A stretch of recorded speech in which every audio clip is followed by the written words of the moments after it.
Hi, this is Anna Olsen here with Anna and OlsenIntuitive.com and A1R Radio. I am here today and I'm excited because I have a guest, and it's Julie Jensen, and she is an intuitive and a medium, and she's also a teacher. And she's one of my teachers that I started with when I began learning about intuition and readings and doing readings. So I'm really excited to have you on the show today, Julie. Thanks. How are you doing? For having me, Anna. I'm excited to be here too. Great, nice. Great. Good to be here. Yeah, I'm glad. So basically, I just wanted to go into the topic of trusting your intuition. And the basis of trusting your intuition, I think, from what we've gone over and from just basically my own experience, is understanding what is your intuition and what exactly isn't your intuition. I think there's always some intuition to, if we're getting a signal or we're getting a thought or we're getting something, but people have trouble with that, like trusting it. Isn't that right? Yes. Well, let's answer what is intuition first, if that's what you asked. So intuition is just simply knowing. Mm-hmm. Are you getting me? Yeah. Mm-hmm. Okay. Is it cut? Okay. Are you hearing me okay? Yeah. Okay. Yeah. So it's just simply knowing. To just simply know is to intuit. I would say, like, get into it is just to simply go with it, go with the flow. Don't question things too much. Feel it. It's the sensing. I really bring in, I like to think of the 5 clairs. And everybody's familiar with the 5 clairs, right? So that's our 5 senses, our internal senses. We have 5 internal senses for the external world, and the clairs are the 5 internal senses for the internal world. And what is the internal world but our energetic system, which is connected to the energy that surrounds us and how we're picking things up all the time. Mm-hmm.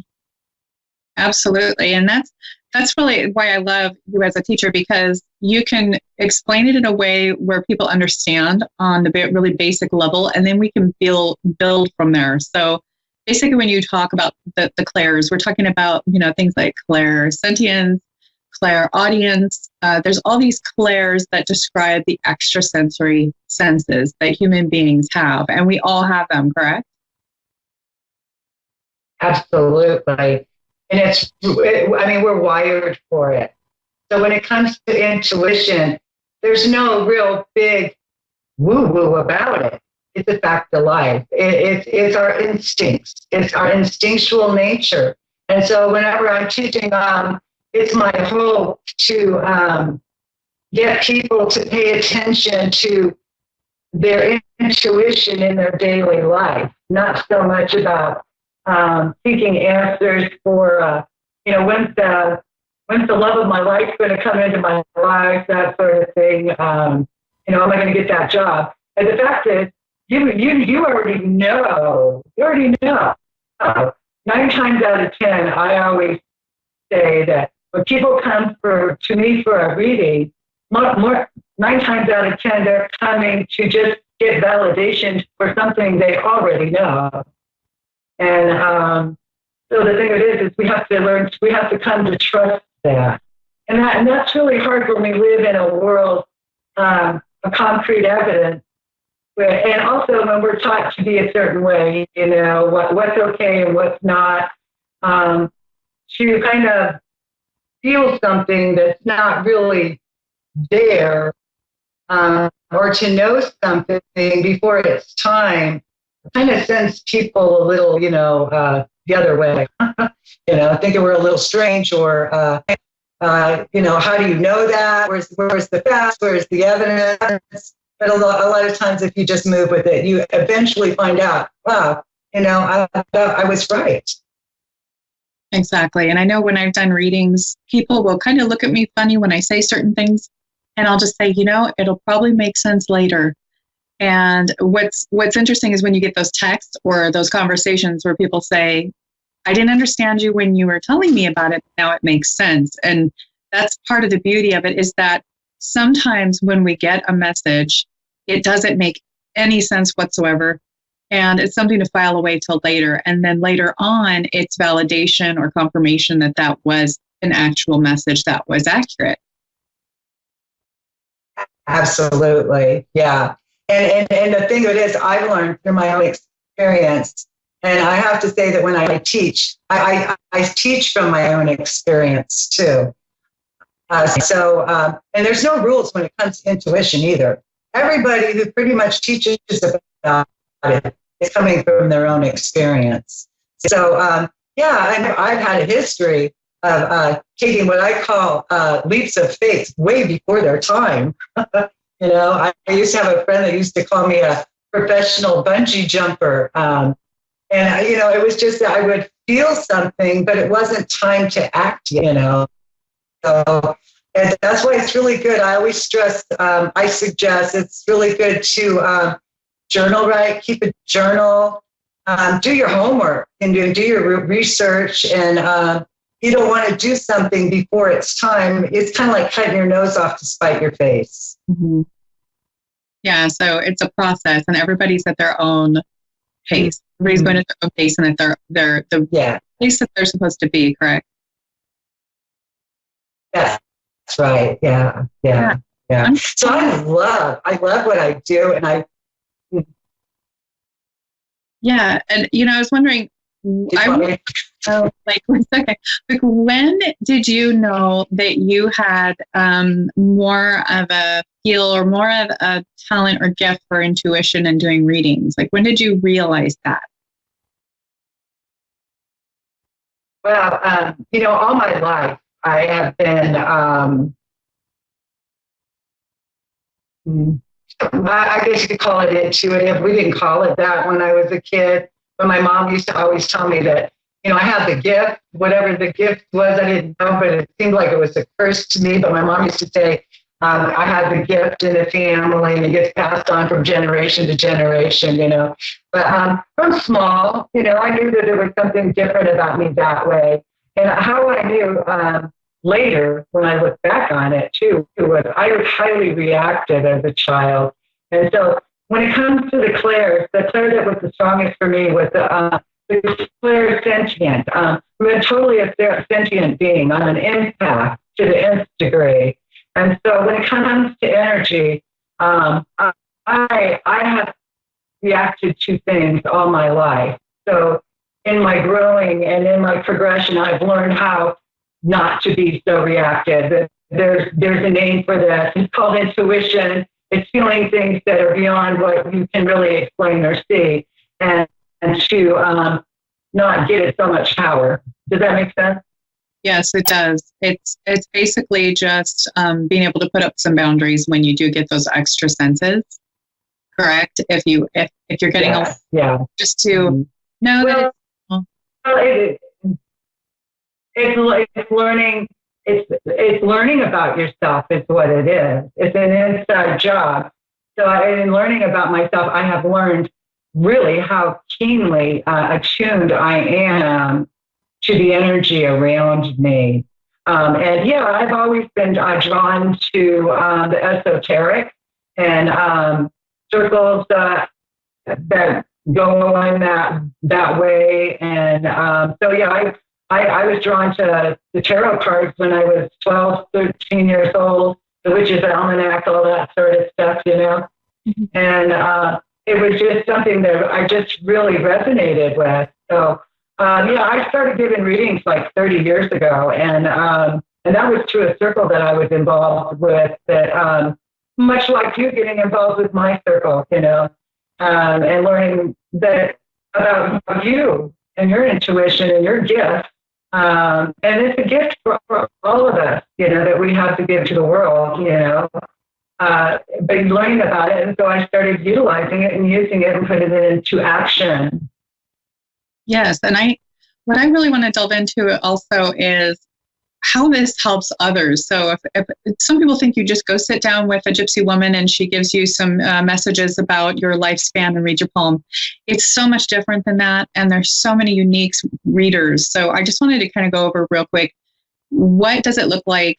How do we help people? I know you and I this coming weekend we're going to do a clearing, and that's going to be I've done clearings before for people, but nothing exactly like this, and I'm really excited to go experience that. And those are the things that we are called to do as readers. People call us psychics. I mean, I prefer intuitive, but these are the things that people wonder, what is it that you do then?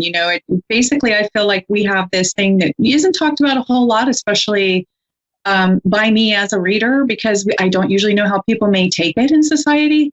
But we also are in demand in a way that people don't talk about a lot. And they don't, post it on Facebook. Oh, I had a space clearing because I think I had a spirit in my home.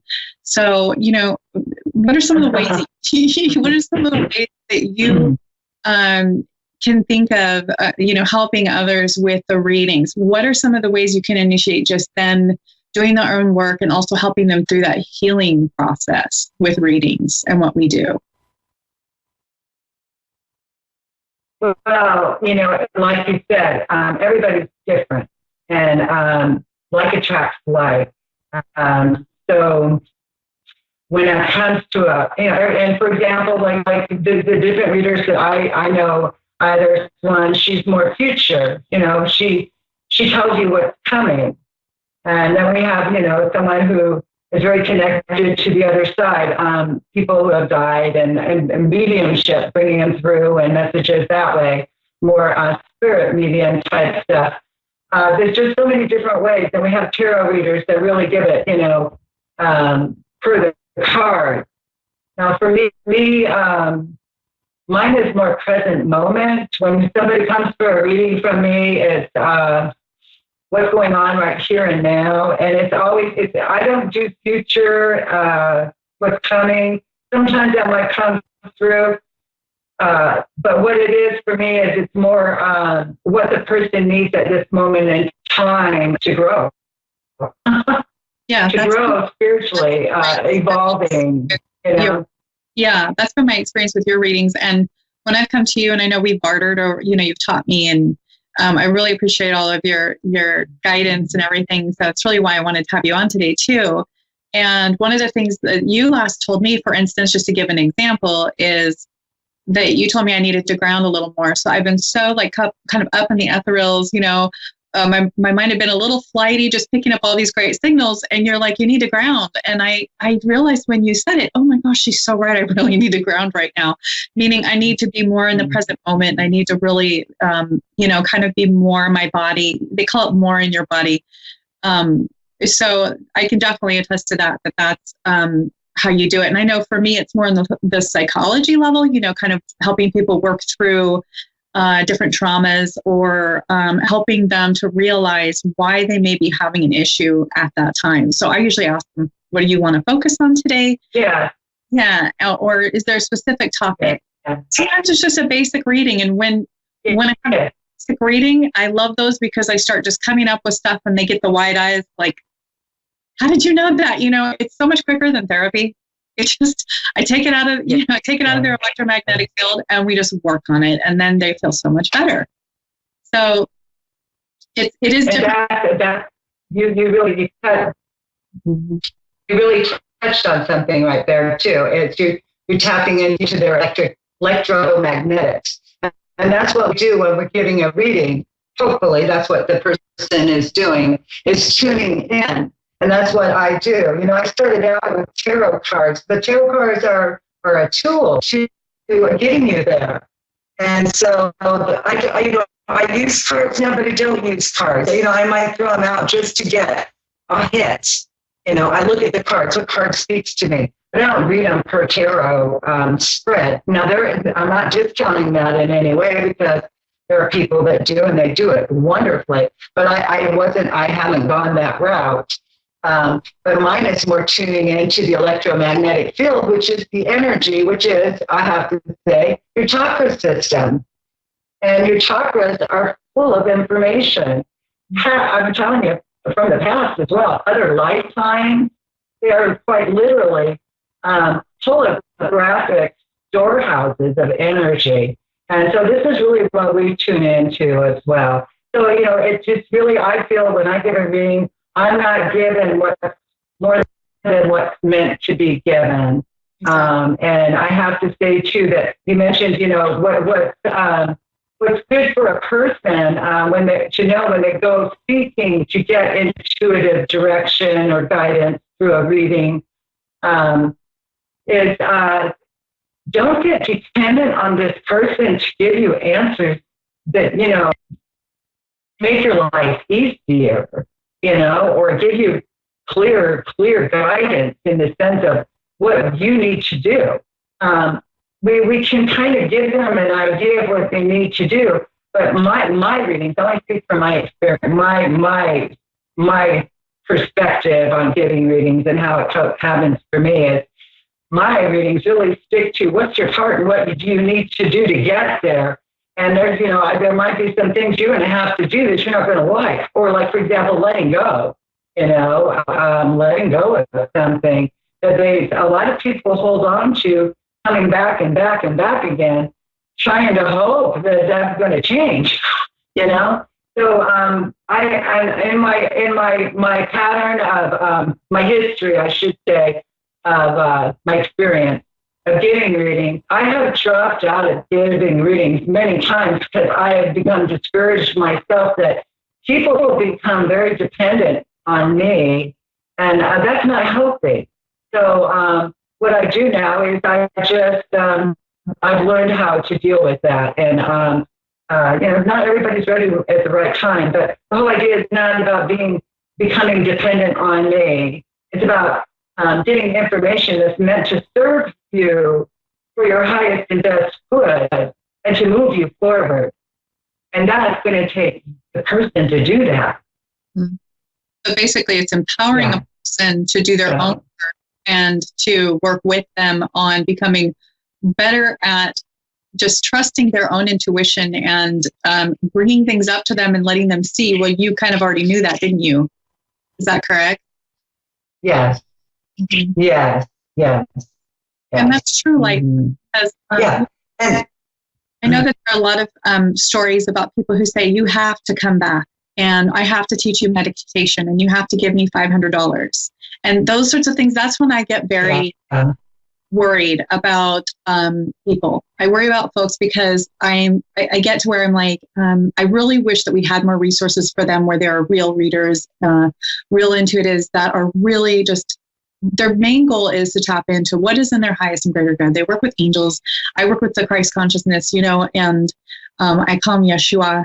But I just, it's one of those things where the reader is going to be on a specific frequency. It should be aligned with the highest and greater good. It should be a higher frequency of love and really wanting to help that person and really wanting the best thing to come through for them. And if that's their loved ones, then that'll be what it is. If it's working on something, it's just whatever comes through the highest and greater good, correct? Mm-hmm. Right. Oh, absolutely. Absolutely. And one more time, everyone's different. We're a garden variety out there of readers, So, and like does attract like. So everybody's right where they're supposed to be. Absolutely. Yeah. And I know that before I came and I started to learn and study with you, I was so terrified because I have been taught my entire life, through good intentions, that these sorts of things were bad and evil. And when I would have dreams about crimes happening and I'd have 7 or 8 witnesses around me, when I told them about my dream the night before, seeing things unfold that I dreamed about, I thought I was bad as a child. I thought there was something wrong with me, or what is it that's not right with me? And really, I just wasn't able to tap in with that way of thinking to something that could serve so many people. And so that's what I really appreciate about the all accepting, just to teach people about discernment, that no matter where they go, if it's in a church or if it's in a group of people or if it's anywhere, a reader, a psychic, that you're going to have good people and you're going to have bad people. And the main perspective I want people to have is, how do I discern who's good and bad? How do I feel? What does my heart tell me? Do you have any insight on that and help to guide people to the right place? Yeah, I do. And I prefer not to say good and bad. I prefer ego versus, I guess, ego versus, how about this? Divine will versus, yeah. So you have a lot of people, versus self-will. Mm-hmm. Yeah. Self-will is ego for sure. And there can be people who are more ego-based in that aspect. So that would be not a good thing, So does that answer your question? Yeah, so I like that take on it. So ego is more things that are not for our best good. It's more of the things that are shallow, or it's more or less feeding something that isn't for the highest and greater good. And could you elaborate a little bit on what is highest and greater good? It's obviously from the divine, but how does that look opposed to ego? I have no attachment to what comes through when I give a reading. I'm not controlling it. I'm just allowing for the flow. And I'm not trying to prove myself to the person as well.